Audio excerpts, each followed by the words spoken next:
Thanks for having us here. Well, next session is going to be a panel discussion. So this is the second part to the discussion on the FEPs that Canterbury's experienced. But these guys are all the experts from the industry. So we've got people here from catchment groups or catchment collectives, industry, around irrigation groups, Synlait, who's the buying the products off the farms, and an FEP auditor plus also a contractor. So in light of all the National Freshwater Farm Plan regulations, the organising committee felt that as we're in Canterbury, that it'd be useful for councils to hear from these stakeholders and the industry groups about how they implemented the FEP regulations that ECAN had put in place. Some of these groups already had a type of FEP, which is something I found out when I actually started having a chat with these guys. But this regulations was new for the council.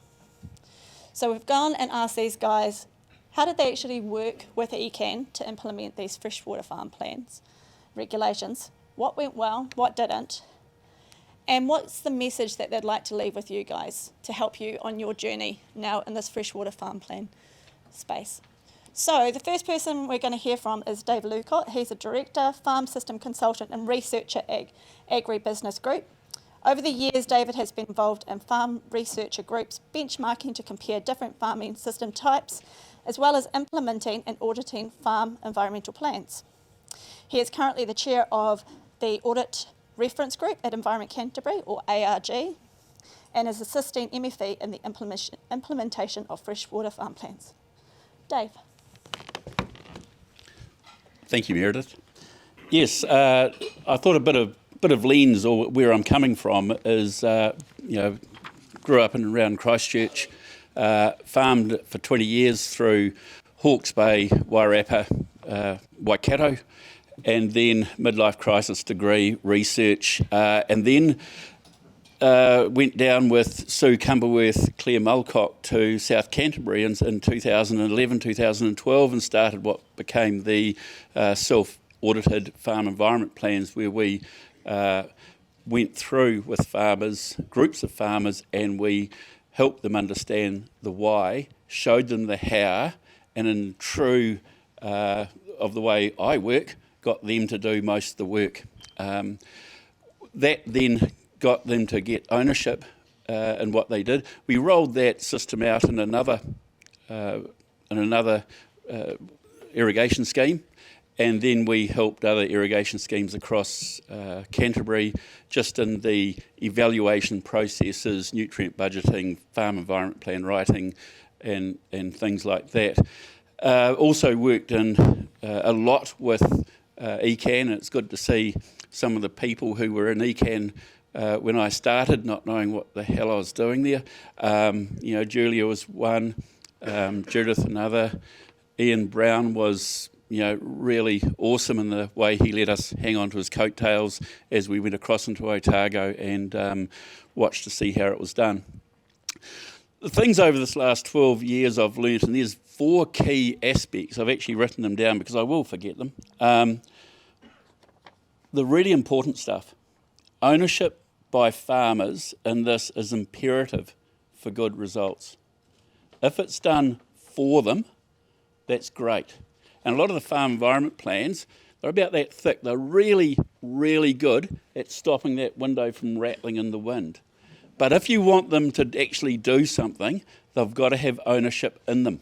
So your process must include that aspect. Guidance needs to be tested by the people that will use it. This was fundamental. Oh yeah, we gave you the guidance. Yeah, there it goes. What does it mean? No idea. So the feedback loop, did it work? Did it make sense? Comms is just as important as guidance. And I had a consultant yesterday ring me, ask me questions about regulation, and he said his process, the meeting with the farmer, ended up in the farmer saying, "Oh, this bloody government's useless. Why don't they just leave us alone?" The person giving him the advice didn't have the comms, didn't have the knowledge. He was talking out of scope. So that comms, and it was really good. I've forgotten about the 5-point program. That was brilliant. Your audience is a wide-ranging demographic, and that's something just to keep considering. There is age, youthful like me. There is their world view. How do they see that world? There are the learning styles. You know, people just assume that, oh, no, if we give it to them, Judith's email before, she sent them the letter. Personality, you know, introverts, extroverts. So, you know, I know when I started farming, I'd go to town into Waipakarau once a month. That was about as much as I wanted to go and see people. You know, it's quite different to now. I have a different learning style. So are your messages meeting those learning styles? Are you getting the right feedback loops to evaluate that? And then lastly, and this isn't a fourth point, it was an add-on, so it's 4+, is the regional councils. I think the big thing that ECAN has done really well is, and it's been a struggle for them, is to find that balance between doing for and doing with. If you don't get that balance right, you're going to end up with it lacking in ownership. And the land management officers, or we call them llamas out of ECAN, they did an incredible job in that respect. They were real, they were on the ground. So that was my thoughts. So now on to the others. Thanks, Dave. Okay, so we've got Emma Brand next. She's a sustainability advisor at Synlait Milk and has held this role for the last 8 years. She's helped with the development of the ISO accredited and ECAN approved FEP program, Lead with Pride, since its origin in 2015. She is also one of ECAN's FEP auditors. And before she starts, I should just mention that if you've got questions for these guys, we're really keen on having a really cool discussion with you as well, making it a little bit more interactive. So please put your questions up and we'll go through those once these guys have had their chat. Cool, thank you, Meredith. Morning, everybody. My name is Emma Brand, and yep, I have been at Synlait for a number of years now. So here to talk to you guys about what we did back in 2015. So we have a program called Lead with Pride, which is a best farming practice program that we developed over the entire farming system. So it is not just environment, we've got animal health and welfare, social responsibility and milk quality in there as well. And with that, really, we developed a list of standards and requirements that we ask our suppliers to do. In Canterbury, we have 215 suppliers, and about 80% of those are now certified.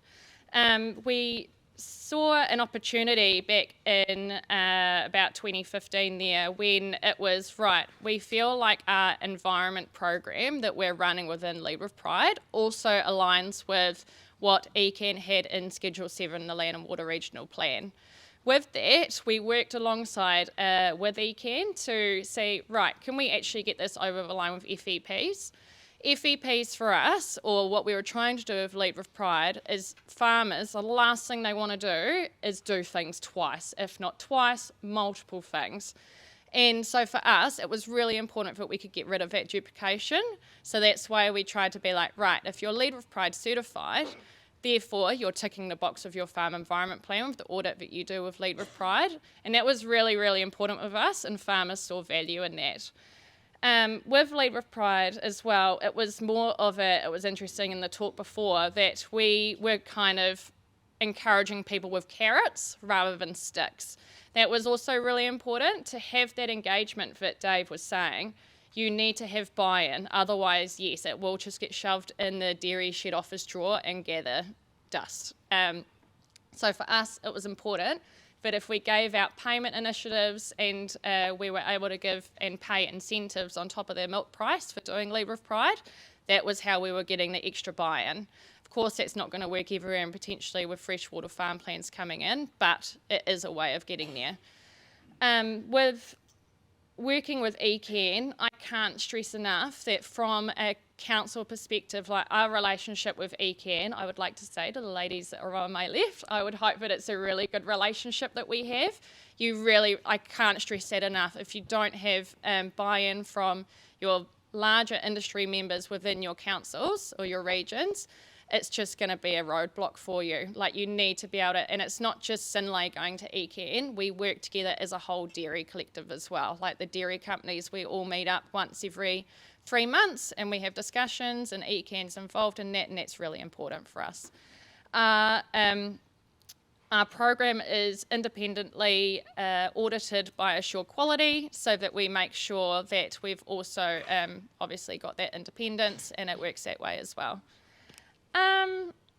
Otherwise, that's probably about all I've got to say on Leave with Pride, and yep, look forward to answering your questions a little bit later on. Thanks, Emma.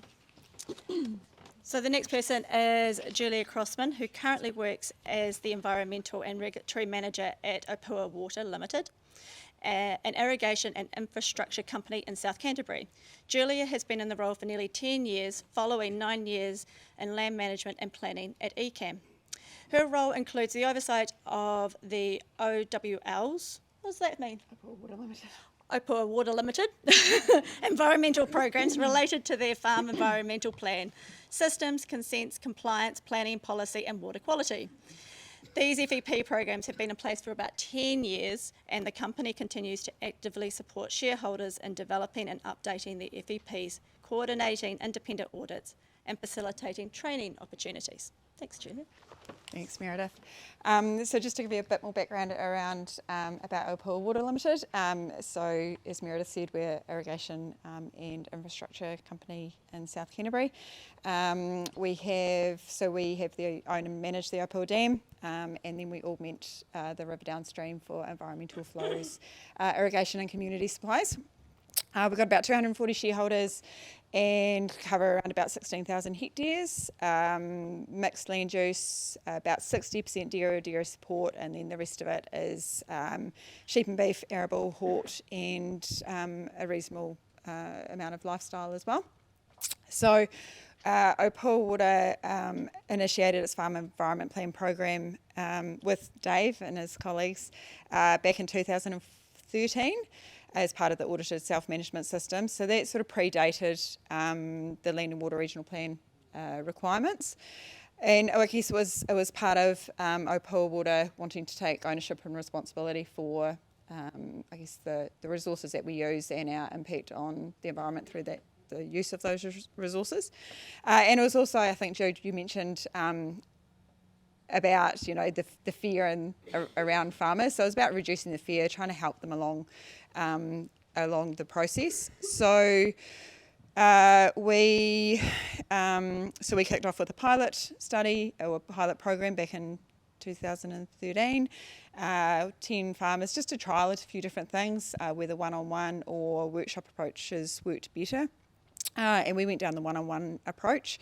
So over sort of 2014, 15, 16, we worked one-on-one with our shareholders and helped them develop up their farm environment plans. By that stage, the Land and Water Regional Plan regulations, they were there, and we'd sort of seen the writing was on the wall for them anyway, as part of that audited self-management kind of process.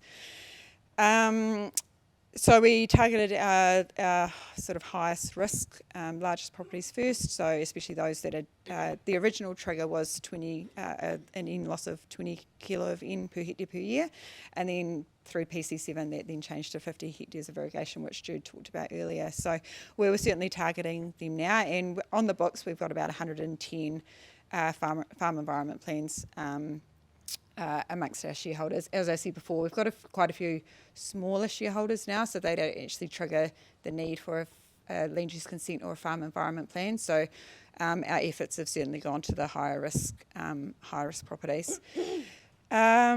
We arrange the audits for our shareholders, and we use a local consulting firm for that, independent audits to meet ECAN requirements. We also help our shareholders update their farm environment plans now.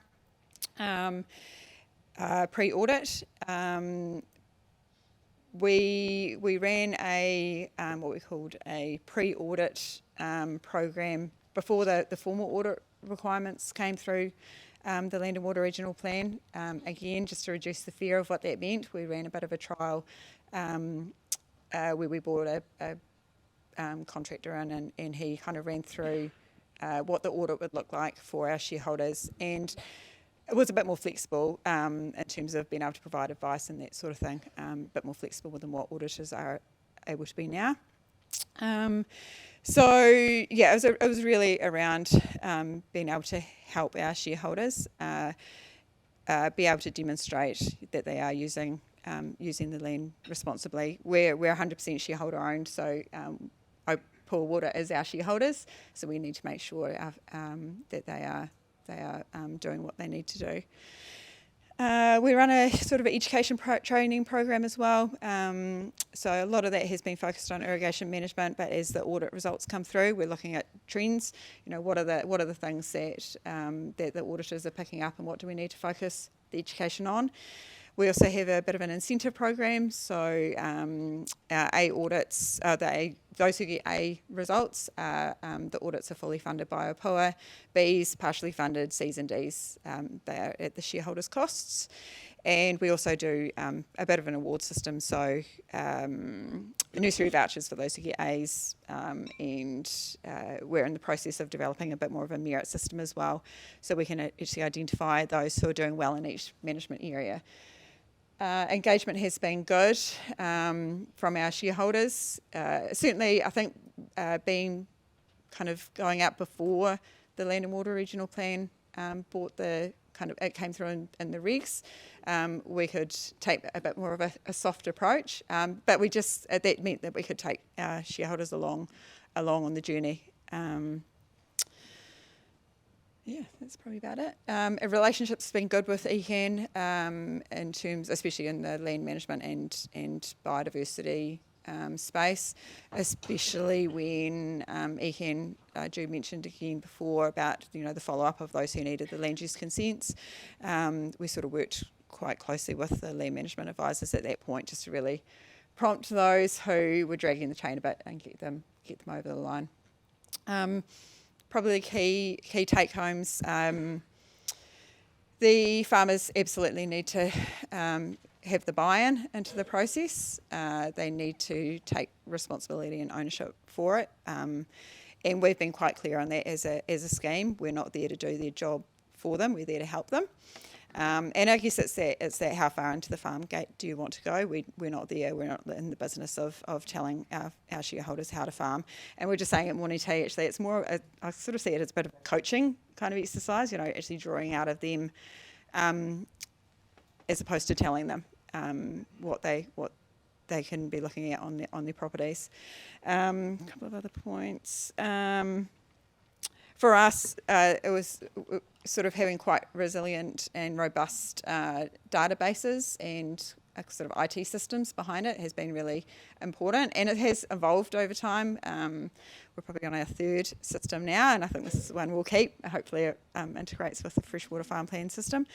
But as an industry, you've got to be really committed and prepared to invest quite significantly in this process. From a council point of view, I would say it's really important to give industry flexibility, like Emma's been talking about as well, and have trust in the industry that we can do what we need to do. Thanks, Julia. Hopefully you're starting to see some differences between some of the industry groups, but those similarities as well. Right, lucky last. And then we get on to some really some good questions. So I see some of those coming through now. Carey Barnett, she is an environmental planning advisor for Ellesmere Sustainable Agriculture Incorporated, with 27 years experience working on water, rural land use and agricultural projects. The ESAI is a farm-led organisation in the Ellesmere area of the Selwyn district, supporting farmers for over 20 years in the regulatory, FEP and catchment improvement space. She spent many years advocating for farmer good practice, non-regulatory solutions and practical on-ground outcomes. Thank you. Thanks, Meredith. Well, you'll be able to see that I've gone sustainable today. I've written my notes on the back of something that was going to get chucked out in the rubbish, so I'll try and put it together for you. But that introduction pretty much sums us up really well. ESAI was born in strength really from a consent review undertaken by ECAN for water allocation, and that probably put our relationship with the regulatory authority at its lowest ebb.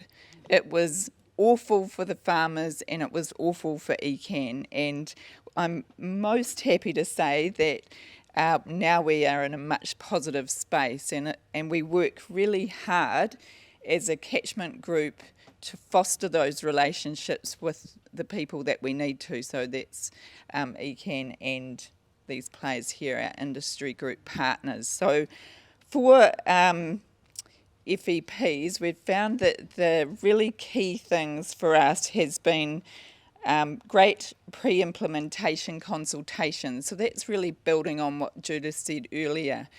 If you're trying to get farmers on board to do something that involves them being inside and telling a story about how their farm works, you really have to get them on board and get involved. And so we've worked really hard to build that relationship with ECAN and get our farmers on board. So we quite often will work together in putting workshops, etc., on the table for them, or just smaller workshop groups to try and work through what we're doing. That really worked really well when we were helping ECAN, I guess, might be a little bit of an arrogant approach, but we were helping ECAN to put together FEPs that were really going to work in our area. And where we come from, we've got about 100 members, but the majority of them are family farmers. So they haven't got a big corporate entity doing work for them.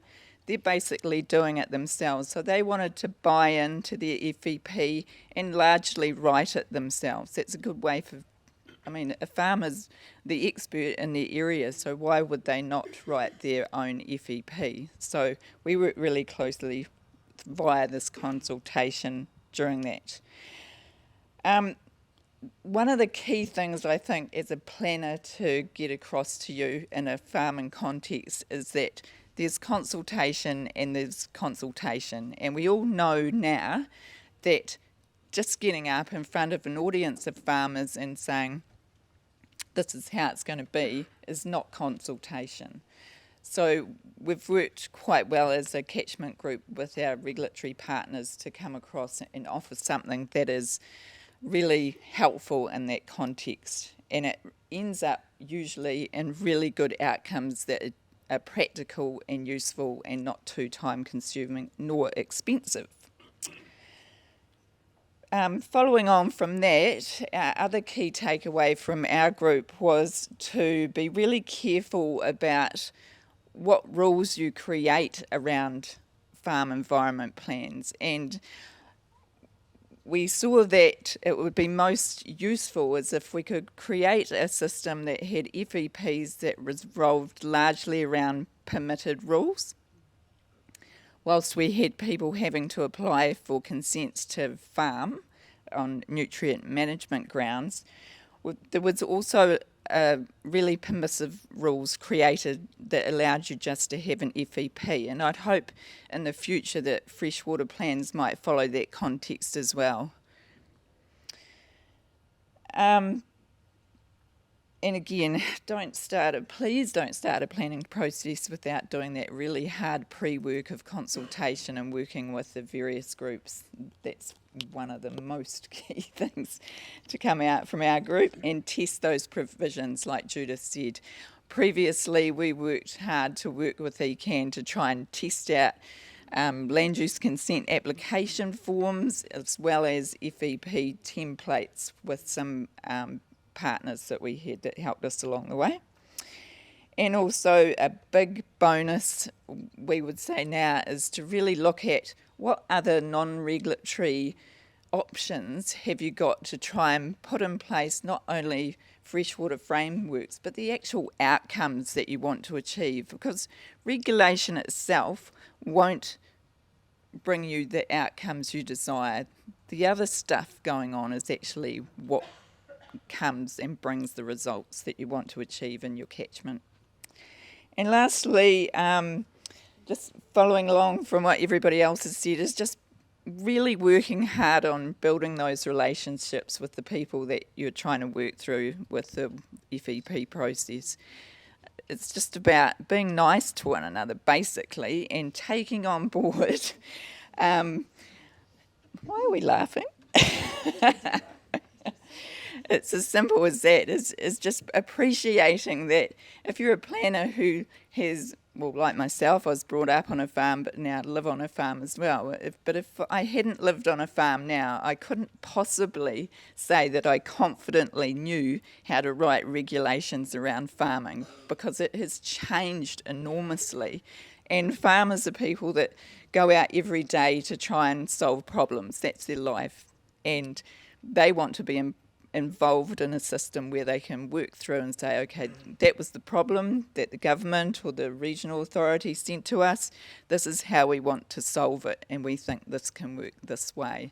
So I'd encourage everybody to be here to work on that and just be nice about it. That is a really good, nice ending. Thank you. Can we just get a round of applause for everyone?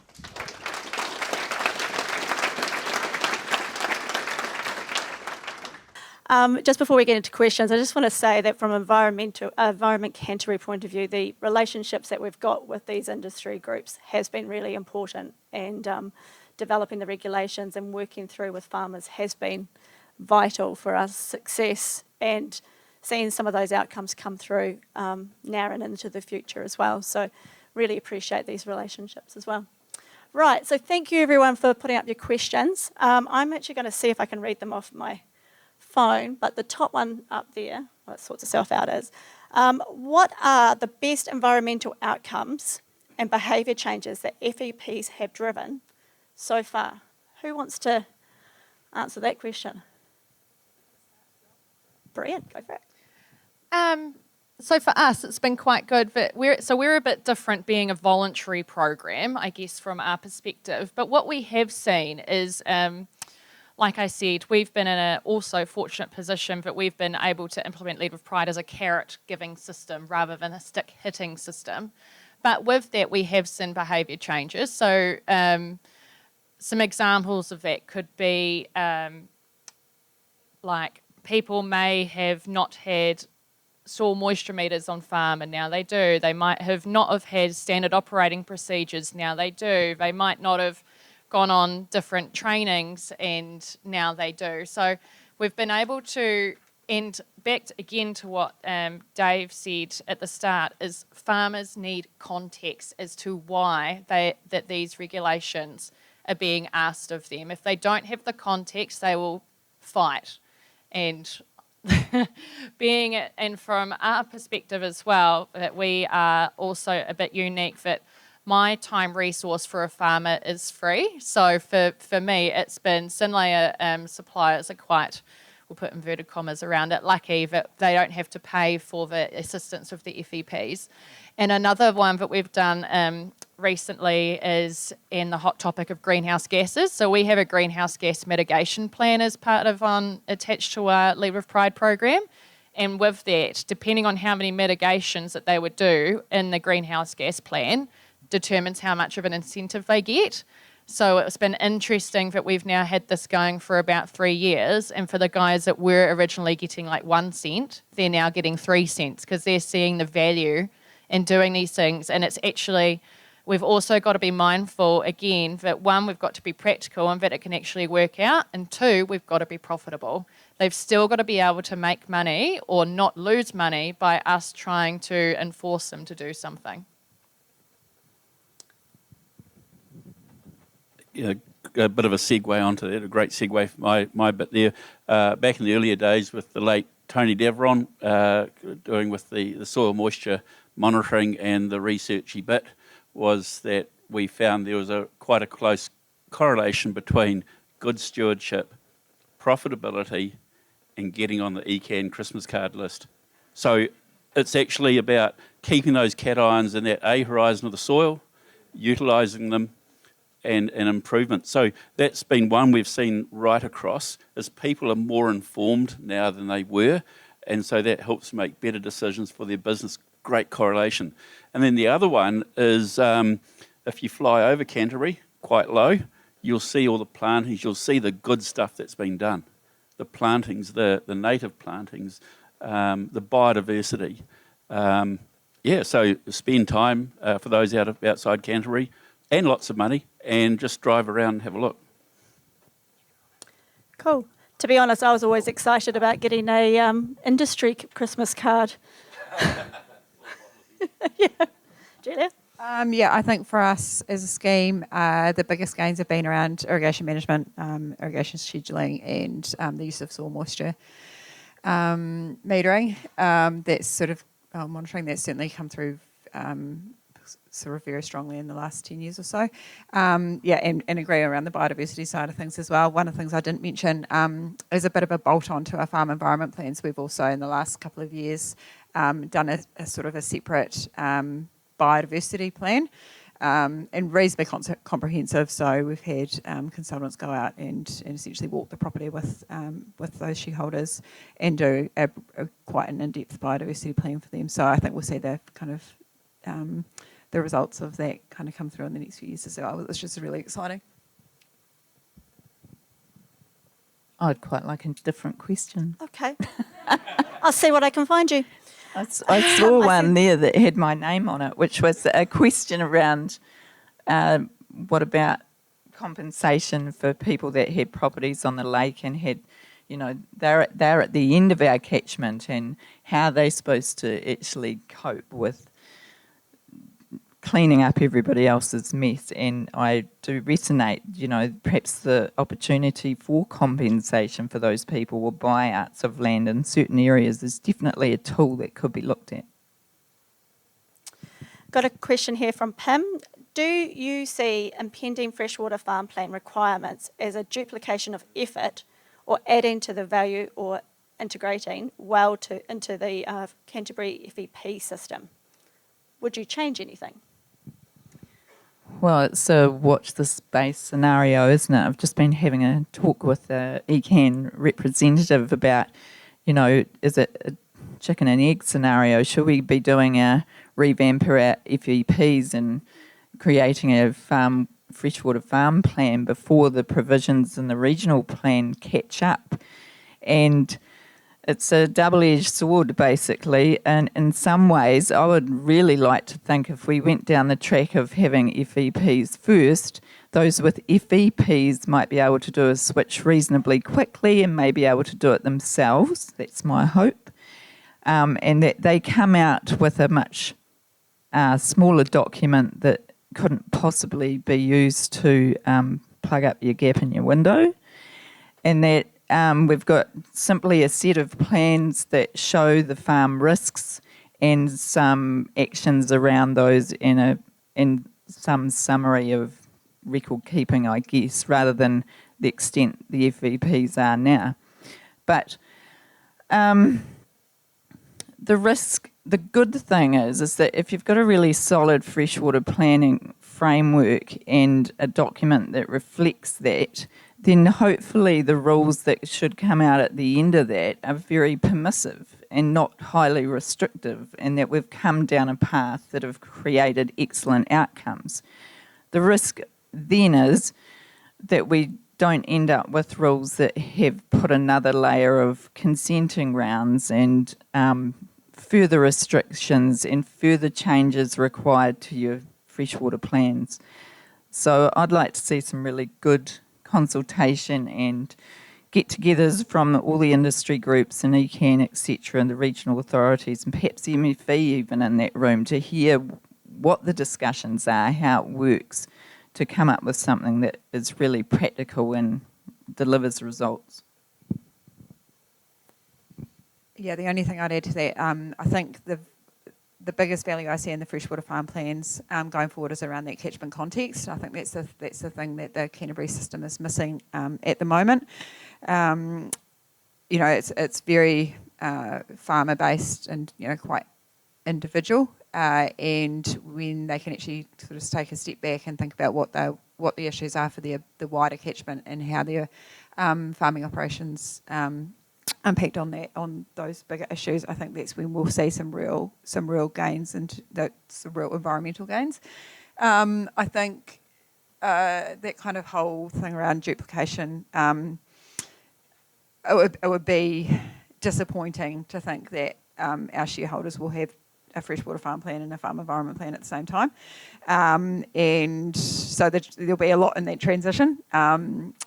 I think there's a real risk that we overthink it and overcomplicate it. And I just hope that it's everyone kind of just takes a step back and think, how can we do this in the most sensible way? Completely agree with what the other two have said. Probably the only additional thing I would put on is just around that councils are going to have to be okay with the fact that you'll have an end game and there's going to be multiple pathways on how that end game comes.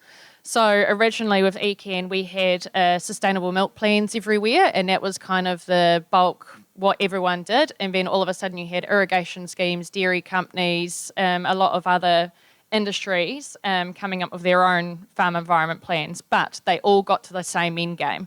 So that's okay. What we're also going to need to be aware of with the freshwater farm plans, it's going to become a lot more digitalised compared to farm environment plans. So again, that collaboration word, you've got people like Overseer, QCons, Farm IQ. These are like, apologies for in the room and I've missed you, but like those are the players that are going to be the ones that are making these freshwater farm templates. Those are the people you're going to have to be talking to make sure, have you got X, have you got Y? So for example, we Synlait are working with Farm IQ to try and make that trend, and there is going to be, like you said, a transition between the farm environment plans to freshwater farm plans, but it's a challenge for us and industry that we're working with to try and make that as easy as possible. Keep it simple. I'll keep it simple. The first part of the question is no. From the planning framework, and I've played with a few of these over the last year. Transition farm environment plan to freshwater farm plan. It's not a biggie. In fact, I think it's actually enhancement to the farm environment plan. The farm environment plan was great at raising awareness, did a lot to Canterbury. It was a great move. This just goes into that next step. And in that next step, you're actually working out or ironing out the learnings from that initial bit. The challenge for ECAN is behind the scenes.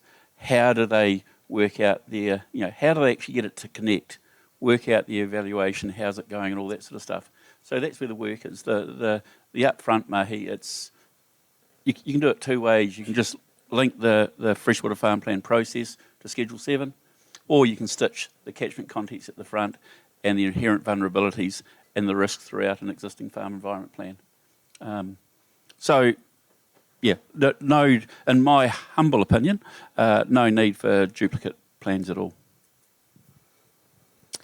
Right, next question.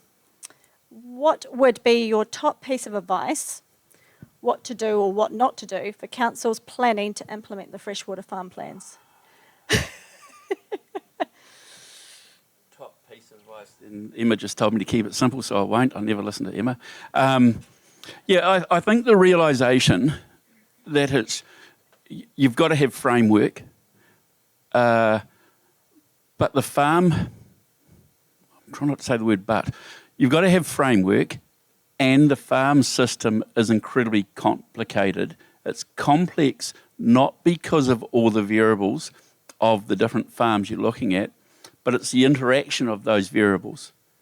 You can't create a rule for each of those. You'll be chasing your tail.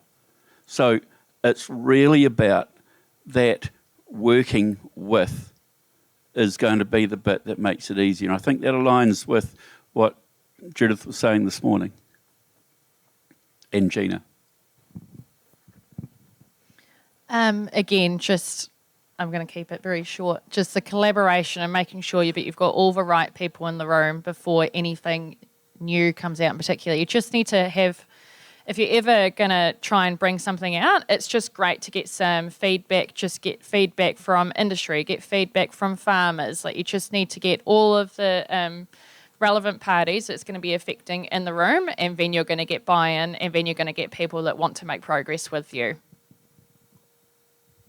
Two things: use organisations like this to share between regional councils as you implement these things. So NZARM is a great forum for that going forward. And also just in echoing what Jude said earlier, just give up some of that control. Work with industry, work with catchment collectors, with groups, and you don't have to be, regional councils don't have to do it all.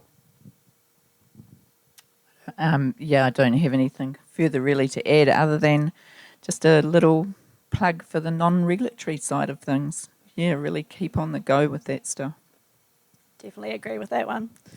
I'm going to jump to a different question. With requirements changing so often, we're starting to find that farmers are unwilling to be early adopters. Do you have any ideas on how to deal with that? I think the key thing is just to keep the farming community really informed of where things are at, but in a really simple and easy way that you might achieve it. So our group has recently send out reminders via text message.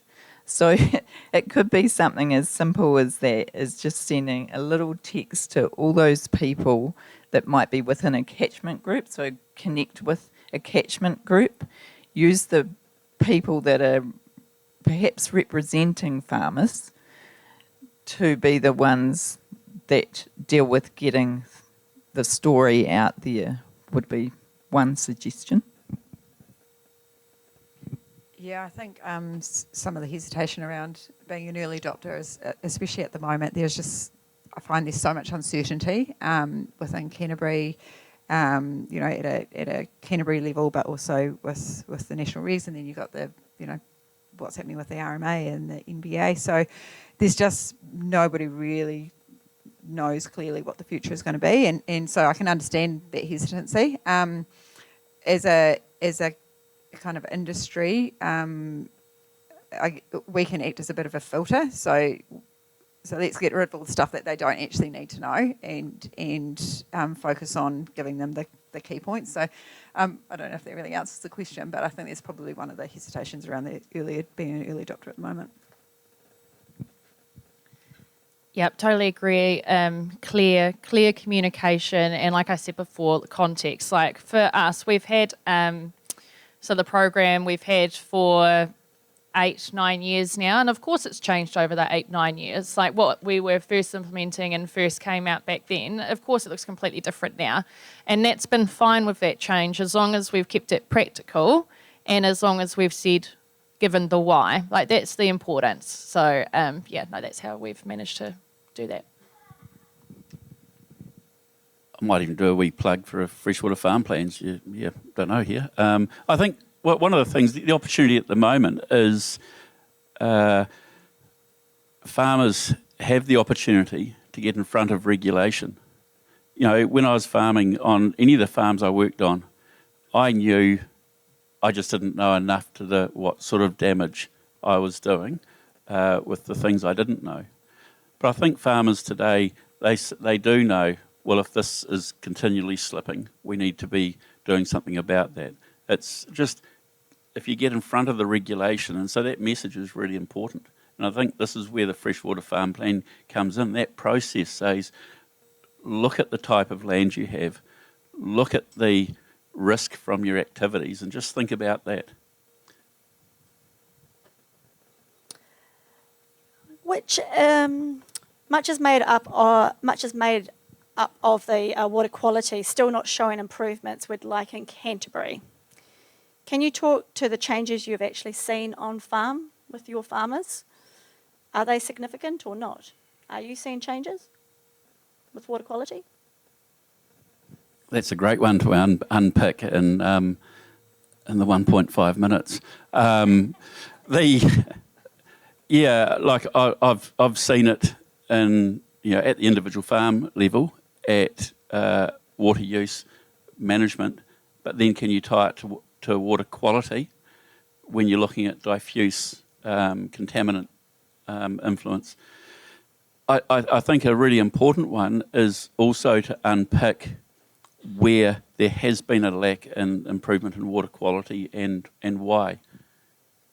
And this quite often may have come from a prescribed approach rather than a tailored approach. And it's something we really need to unpick as a collaborative group to work out where to next. There's always going to be this balance with where the environment is, where the water quality is, and what is that going to look like. So yeah, I've seen instances where it has improved, but we've still got a long way to go. Definitely seen a lot more changes on farm in terms of potentially they were doing a practice and they've improved it. They've gone from good management practice to best management practice or something like that. They're being more efficient. Also, a significant change, like we've talked about biodiversity a bit here. Synlait have a biodiversity planting program called Whakapua. We have our own nursery at the factory that we offer plants to our suppliers at the moment free, and we have planting programs going on all around the catchment in Canterbury at the moment. So that's been a massive change, and of course that's going to improve water quality, but with water quality changes, what also needs to happen is time. So we may not have seen it yet exactly, but with getting those sorts of things and programs up and running, it will happen. Yeah, I completely agree. We've certainly seen, as a scheme, we've certainly seen changes on farm. So 5 years ago, I can't tell you the numbers, but we did have C grade farmers within the scheme.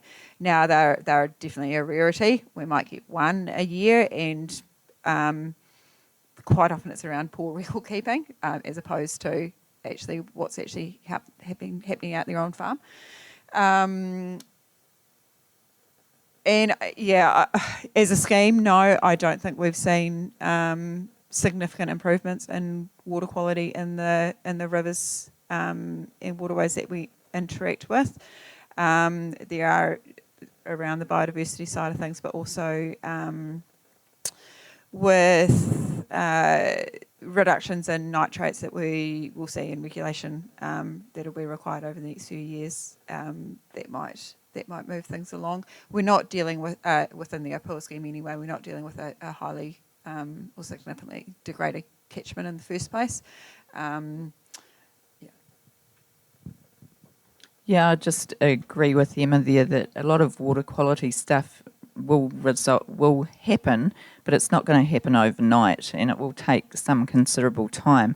But where FEPs has been good in our area is that we have seen those that were the poor performers lift their game, and where there's been almost point source discharges in some scenarios, they've now gone, so we can see some really instant improvements.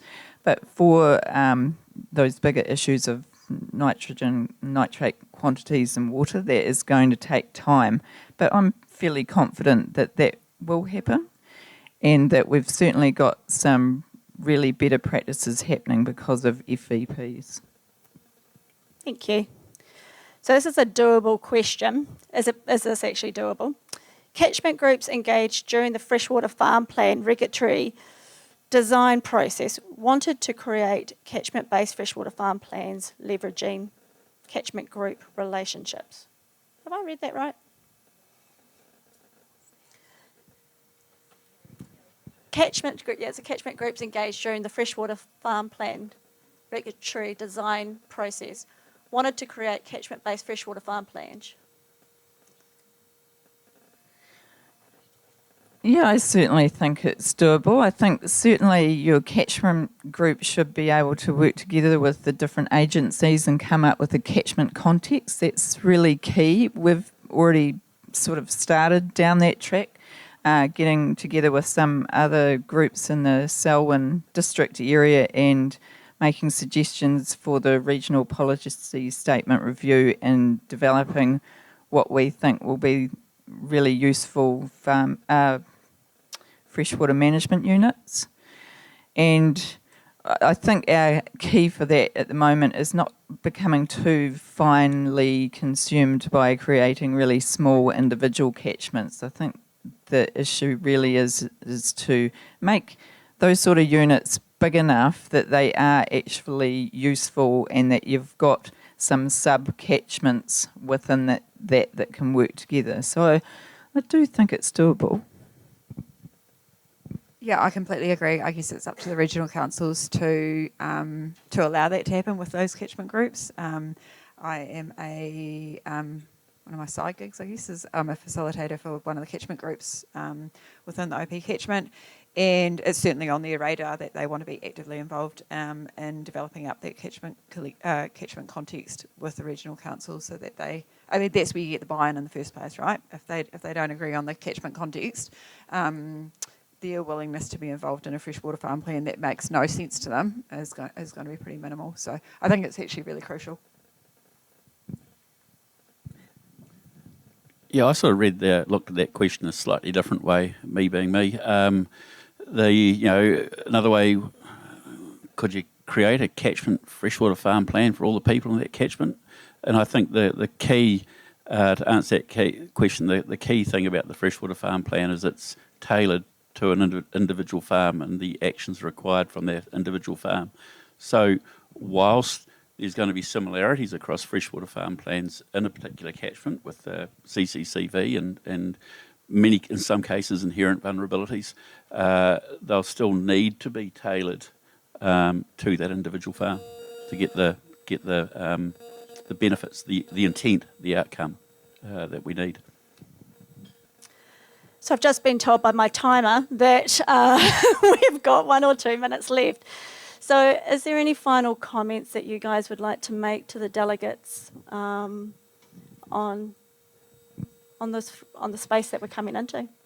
I saw a couple for me come up, so I might just quickly run over those. So one question someone asked about the 20% that are not Leader of Pride certified, how do we manage those? Again, voluntary program. So this doesn't mean that they're not a leading farmer by any means. It's just that it doesn't work potentially within their context. And it's a lot of work getting through the Leader of Pride program. So totally happy with the fact that some aren't. And it doesn't mean that we don't engage with them. I still see them regularly. So that's just, it doesn't matter if they're not. It's fine. Another question was around the Whakapuawai program. So the Whakapuawai has been around for about 4 years now, and yes, it has been a learning curve as well, and we had some failures at the start, and it was because we didn't have a robust program around maintenance, getting it started, and that sort of thing. So now we have a contract with the suppliers that have a planting program. One of our guys within Synlait, he manages the program and he goes out and consults, and they also have contractors that are committed to going out and helping and making sure they have a maintenance program, because otherwise the plants will fail, and we've learnt that the hard way, but now we've got a really robust system in place with that. And Sneaky looks at questions, and I notice the concern across the room is how does it fit in? Does it fit in with integrated farm planning? And I think it's a no-brainer that we do need an integrated, for economies of scale. You don't want different people rocking up at the farmer's gate for different things. So where possible, integrate things together. We've had a few cracks at that over the years, and once again, it's just about how to, not can you.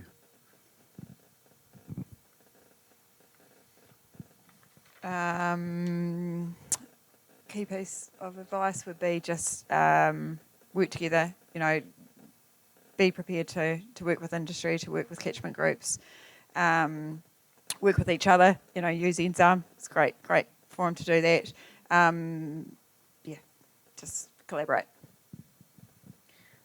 With my planning hat on, is just, as we've said before, really hone in on figuring out a really good way forward in that regulatory kind of framework, but also really hone in on what can be achieved outside that in a more permissive setting.